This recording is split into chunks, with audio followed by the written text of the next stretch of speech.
पूछा कुछ मांगो। मैं जानता हूं आप दुर्बल हैं, दरिद्र हैं, अत्यंत कंगाल हैं, भयानक निर्धनता है आपके पास। मैं जानता हूं कि बहुत निर्धन है, कुछ मांगो मुझसे। तो उन्होंने कहा कि अगर देना ही है तो परमात्मा का धन हमें दे दीजिए, परमात्मा धन,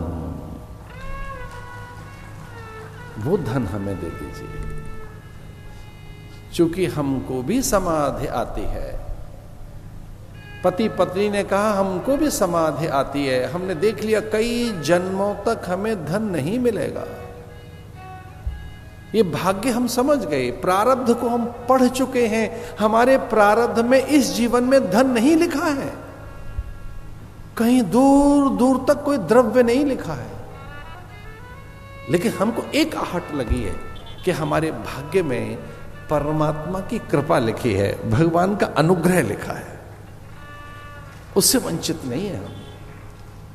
तो देना ही है तो भक्ति दीजिए, देना है तो हमें वैराग्य दीजिए, देना है तो संतोष दो, और अधिक संतोष, और देना ही है तो अपने जैसी वीतरागता दीजिए। गुरु पता नहीं कितने कठोर निकले, गुरुदेव के मुंह से निकल गया कि निकलो बस अभी, ये त्यागो सब जो कुछ है, इसे त्याग कर निकलो हिमालय की ओर, बहुत कुछ मिलेगा।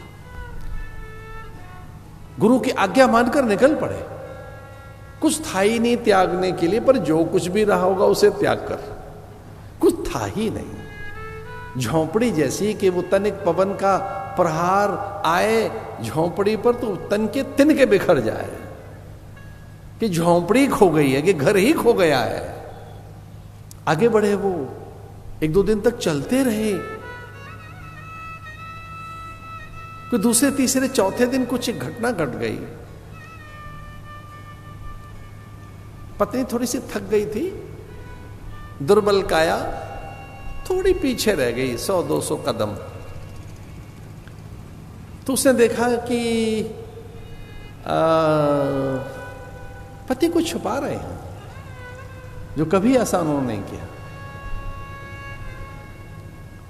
पति कुछ छुपा रहा है मुझसे, कुछ ऐसा कर रहा है, उसके आचरण से पता लग रहा है मुझे कि कुछ मुझसे छुपा तो रहा है वो। क्योंकि पति ने कुछ स्वर्ण के सिक्के देख लिए, फिर कुछ रत्न देख लिए, फिर कुछ महंगी चीजें, इतने महंगे द्रव्य कभी देखे नहीं, इतने रत्न कभी देखे नहीं, महंगे महंगे रत्न ऐसे मार्ग में पड़े हुए थे। तो पति धीरे धीरे मिट्टी पैर से मिट्टी ले रहा था और पैर से उन्हें ढक रहा था, मिट्टी पैर से, कि नीचे झुकूंगा तो पत्नी को पता लग जाएगा, नीचे झुकूंगा, हाथों से मिट्टी उठाऊंगा, इन्हें ढक दूंगा तो पत्नी को पता लग जाएगा। इसलिए वो ऐसे ही बस खड़े होकर धीरे धीरे और पैर से मिट्टी उठाते हुए और पैर से ही उनको ढक रहा था, मिट्टी को, मिट्टी से रत्नों को। सूर्य की किरणों से वो कुछ चमक तो रहे ही थे रत्न। पत्नी धीरे से आई और तब तक वो और थोड़ी व्याकुलता के साथ उन्हें ढकने लगा। पत्नी कहने लगी कि हे देव, इस गंदी मिट्टी से चमकीली मिट्टी को क्यों ढक रहे हैं, दोनों ही चीजें तो मिट्टी हैं। ये अभी भी सुंदर दिख रही हैं आपको, ये अभी भी चमकीली लग रही है, ये अभी भी मूल्यवान दिख रही हैं। क्या अपने रत्न दिख गए आपको? ये रत्न है। जब गुरु की आज्ञा ही हो गई है सब त्याग कर चलना है, तो मिले हुए रत्न भी तो मिट्टी है, ये पड़ी हुई सोना भी तो मिट्टी है हमारे लिए। और जानते हो किसका है? हमारा है ही नहीं। पर द्रव्य लोष्ठवत, दूसरे का धन धूल समान होता है। पैर थक जाएंगे, दुख जाएंगे, पड़े रहने दो, किसी काम आएंगे, क्या छुपाना, चलो आगे।